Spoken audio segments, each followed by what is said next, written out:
Début février et jusqu'à début mai, l'INSEE mène une enquête sur le cadre de vie et la sécurité auprès de 22 500 logements en France, dont certains à Wittisheim. Les administrés qui sont enquêtés reçoivent un courrier de l'INSEE. Ils peuvent également appeler la mairie pour s'assurer que cette enquête a bien lieu. D'ailleurs, l'enquêteur doit être muni d'une carte lorsqu'il se présente au logement. En effet, ce ne sont pas des personnes qui sont tirées au sort, mais des logements. Il peut donc arriver que l'enquêteur ait un nom, mais qu'une autre personne vive dans l'habitation en question.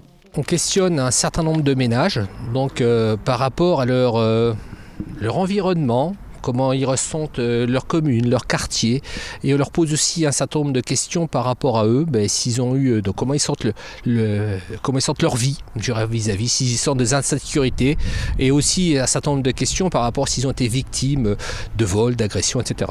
Donc l'enquête se passe en 3 parties. Donc dans la première partie, comme toutes les enquêtes de l'INSEE, on pose un certain nombre de questions, donc ce qu'on appelle le tronc commun des ménages. Donc c'est des questions qui sont identiques, quelle que soit l'enquête, par rapport au ménage. Donc dans quel type de logement il habite, la composition du ménage, un peu sur l'emploi et le revenu. Ensuite, on enquête une personne, donc c'est une personne qui a plus de 15 ans. Donc on pose des premières questions par rapport au logement, sur la sécurité, s'ils ont déjà été victimes d'agressions, leur maison a été taguée, si leur voiture a été une tentative de cambriolage ou un cambriolage.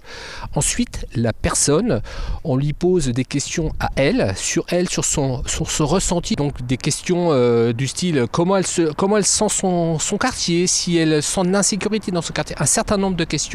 Et on pose aussi des questions ensuite, ce qu'on appelle un questionnaire auto-administré, donc c'est un questionnaire sous casque. Donc là, si elle a subi un petit peu des violences, que ce soit en dehors de son foyer ou dans le foyer. Cette enquête est en collaboration avec l'ONDRP, l'Observatoire national de la délinquance et des réponses pénales, ainsi que le service statistique du ministère de l'Intérieur. Toutes les enquêtes de l'INSEE sont obligatoires. L'objectif étant d'éclairer le débat public sur des sujets de société, aucun résultat ne sera donc communiqué en local. L'INSEE réalise cette enquête tous les ans auprès d'un échantillon représentatif de la population française. Et chaque année, ce sont des personnes différentes, des logements différents qui sont enquêtés. Et donc là, pour avoir un suivi annuel sur l'évolution sur ces mêmes personnes, donc il va y avoir un panel. Donc certaines personnes, bien sûr, qui acceptent de répondre de plusieurs fois.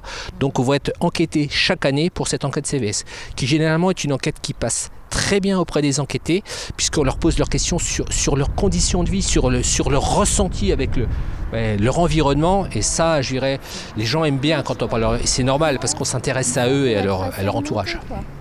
Les statistiques de l'INSEE sont suivies par bon nombre de professionnels, comme les institutions, les industriels ou encore les journalistes.